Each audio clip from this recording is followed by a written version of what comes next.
Welcome back, guys. My name is Wes, and you can see that I've got an issue behind me here. And of course, you don't know this, but this is not something that I've never actually dealt with before. This tree has basically fallen into the pond here. It's a tulip poplar tree, and it's been here pretty well my whole life as far as I can remember. And it appears that, I don't know if it fell during some wind or what the deal was, but whatever has happened here, it has uprooted a large portion of the bank right here, and it's fallen into the pond.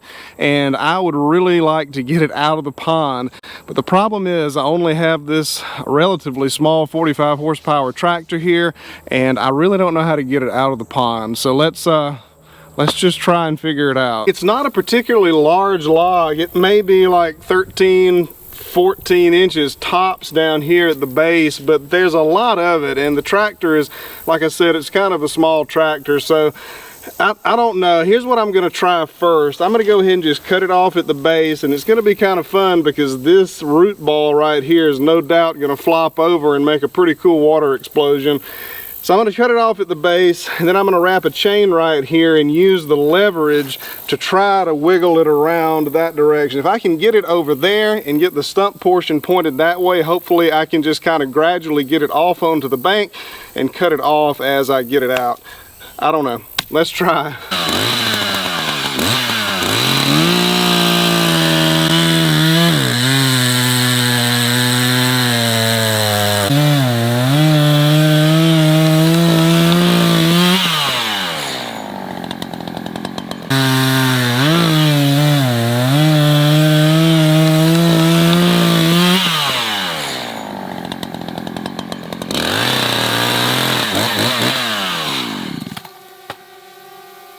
Well, that wasn't quite as spectacular as I had hoped that would be, but it did patch the bank. There was y'all saw that big hole that was in the side of the bank right there, and that's patched. Looks a whole lot better. And I left this stump intentionally because stumps down at ponds can be handy as long as they're not in the way, and this one's not in the way here. So there it is right there. It's a tulip poplar tree.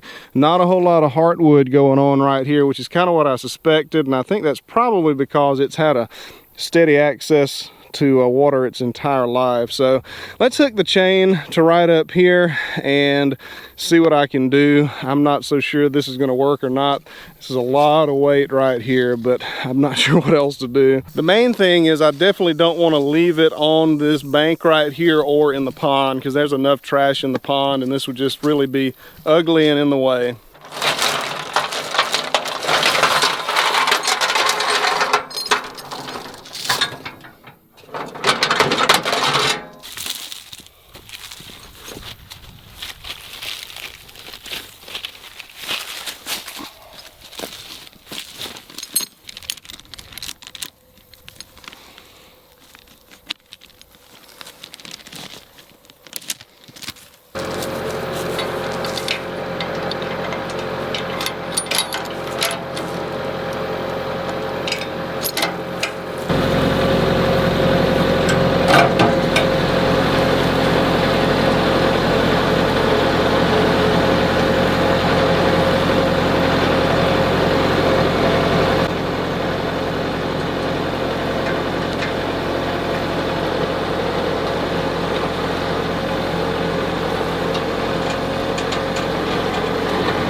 Well guys, if I hadn't filmed that, I don't think anybody would have believed it. That little tractor just pulled that tree out of the pond and all the way up into the woods. I guess I really wasn't prepared for where I was gonna go there. So I just found a hole in the woods, which I think was an old road, and just kept going and plowing through saplings. I didn't want to stop because it was going. So I'm really shocked and happy that that worked out.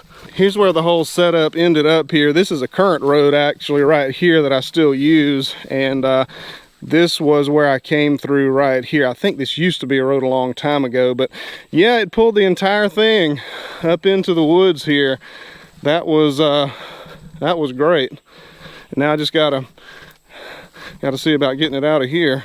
I had the tractor in 4-wheel drive, low range, with the rear differentials locked, and those tires didn't even spin doing that, except towards the end when I was trying to turn a little bit. So yeah, I can't complain about that. This is the top of the tree that just came out of the pond here, and it did scrape up the bank pretty bad, but this is pretty wet dirt, so I'm thinking it'll fill back in with grass without too much trouble. Pond is a little bit muddy, but the tree's not in it anymore, so that's a good deal. Let's see if we can get this tree into pieces and out of here.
At this point, I've got the 2 base sections of this log, and I am going to put those on the sawmill here in just a minute. And this is the kind of the top of the tree, mid to top of the tree. I'm not going to fool with trying to saw this up.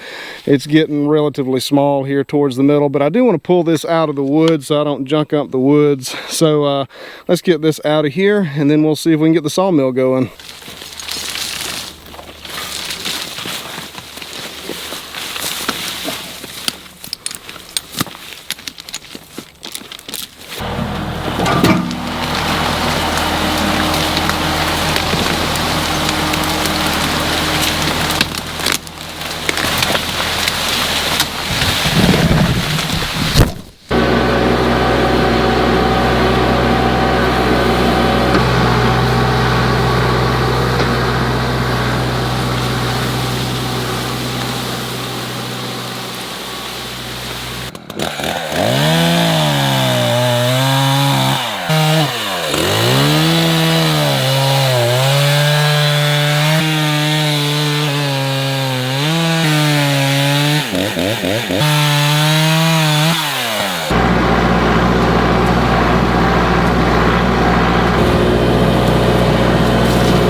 I can't get down the path to the trash pile.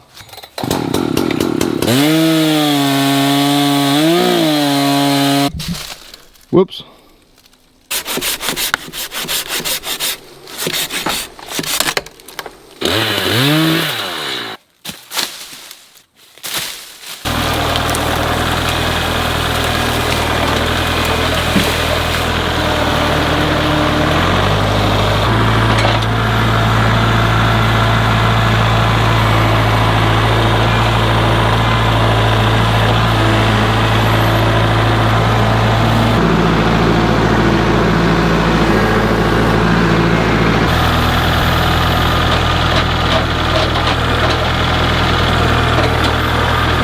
That is definitely not going to work. I'm going to have to move the log down just a little bit.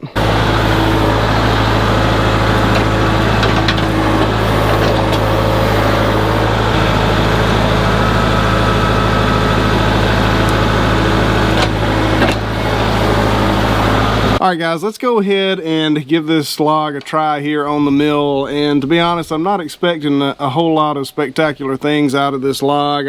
I used the depth gauge on the saw head and it told me it's about 14¼ inches wide right here. This is the wide end, of course, and very little heartwood right here. Very, very little heartwood. My thoughts and plans don't always come to reality, but my thought on this is to cut it up and use it as part of our multi-species floor in our house when we get to that point in the project. So I don't know, let's open it up and see what it's looking like.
Alright, let's see what we've got. I took a couple of sneak peeks and I think it's going to be better than I was thinking.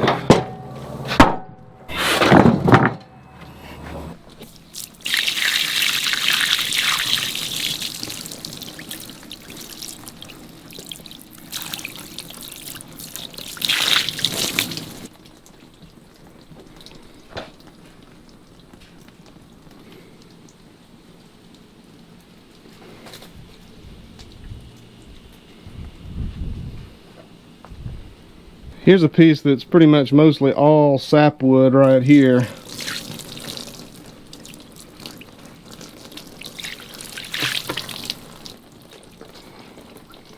I don't know how well the camera's picking it up, but it's pretty nice too. It's got some nice grain in it there. Little knot. I like the knots personally.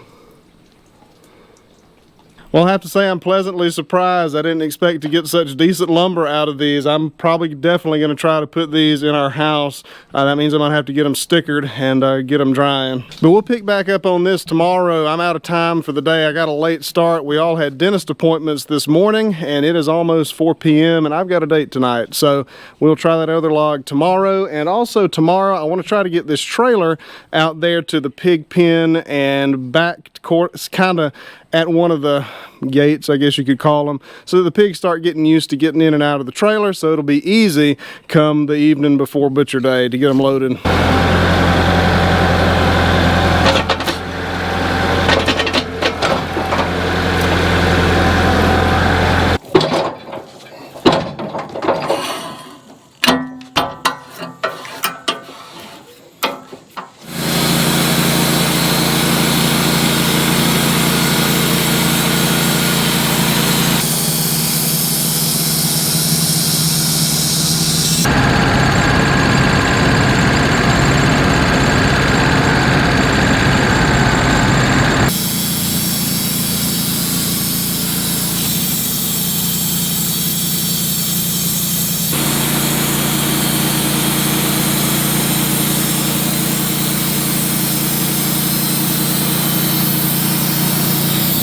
Hey buddy, what you doing over here? Playing. What you playing with?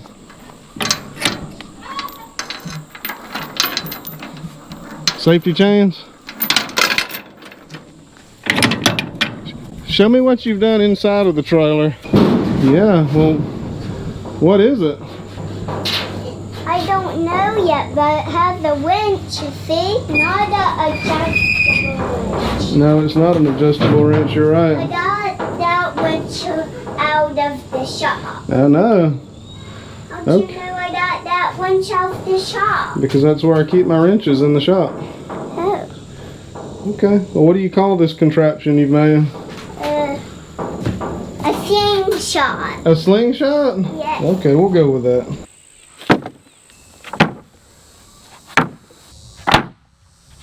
Now this is something that I really should have done before I started sawing the logs up. I should have put it right there on the ends of the logs where I cut. But I want to go ahead and do this. This is anchor seal right here, and basically this is going to slow the escape of moisture from the ends of these boards and prevent, or at least greatly reduce, the cracking on the ends, or checking is what it's called really.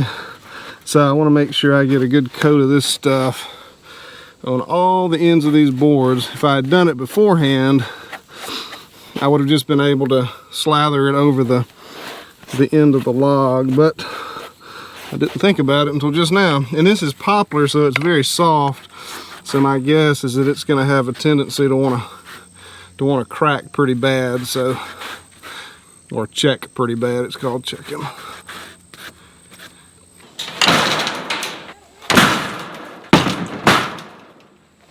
Well, my plans have been disrupted just a little bit today. This trailer needs a tag on it, and it's so old that all the serial numbers are worn off. So I've been given a serial number plate. I've got to put that plate on and then go down to the sheriff's department and have it inspected, and then they'll sign off of it, and then I'll get a tag. So what I have done is I actually kept food from the pigs this morning, so when I'm doing all of this stuff, getting the trailer backed up to the fence, they wouldn't be right over there. They'd be more interested in the feed because they would have been hungry.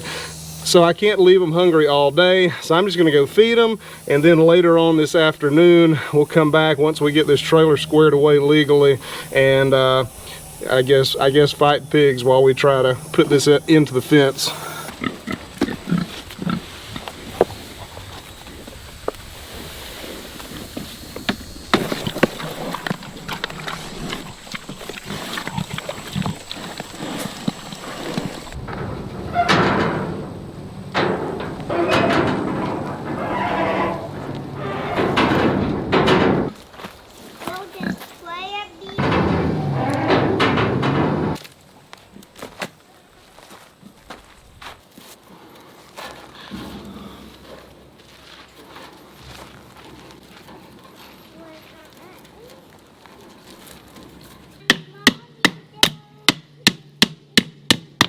So of course I don't want these two electric strands going across this back door of the trailer. I want to redirect them to go down and kind of up under the trailer here. So I'm going to move this one right here down to here, and then do that. And I think that will do it. Unfortunately, I don't have any more of those electric fence standers, so I'm going to use PVC pipe. I think y'all can probably see this. So here's the back of the trailer here, and here are my two electric fence wires. Oh, here comes a pig. Here's my two electric fence wires, and I don't want these sticking out like this because I worry that the pigs will stick their nose to it and get shocked and not go in the trailer. So I'm going to take this very dry piece of wood here and just kind of hook it onto one of those little stobs right there, and I think that'll solve my problem. And as long as that's dry, it's not going to be conductive, so it should be good. Hey, don't eat my hammer.